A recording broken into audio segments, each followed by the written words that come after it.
அனைவருக்கும் என்னுடைய பணிவான வணக்கம். இன்று மார்கழி 15ஆம் நாள்.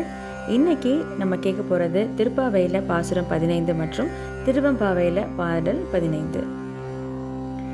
எல்லே இளங்கிழியே இன்னும் உறங்குதியோ, செல்லென்றழையேன் மின் நங்கை மீர் போதற்கின்றேன், வல்லையுன் கட்டுரைகள் பண்டேயுன் வாயறிதும், வல்லீர்கள் நீங்களே நானே தானாயிடுக, ஒல்லை நீ போதாய் உனக்கென்ன வேறுடைய, எல்லாரும் போந்தாரோ போந்தார் போந்தெண்ணிக்கொள், வல்லானை கொன்றானை மாற்றாரை மாற்றளிக்க வல்லானை, மாயனை பாடேலோரெம்பாவாய்.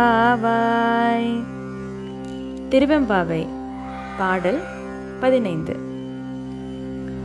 ஓரொரு கால் எம்பெருமான் என்றென்றே நம்பெருமான், சீரொரு கால்வாயோன்வாள் சித்தங்களி கூற, நீரொரு காலோவா நெடுந்தாரை கண்பணிப்ப, பாரொரு கால் வந்தனையாள் விண்ணோரை தான் பணியாள், பேரறையர்க்கிங்கனே பித்தொருவராமாறும், ஆரொருவர் இவ்வண்ணம் ஆட்கொள்ளும் வித்தகர்த்தாள், வாருருவ புன்முலையேர் வாயார நாம் பாடி, ஏருருவ பூம்புணல் பாய்ந்து ஆடேலோரெம்பாவாய்.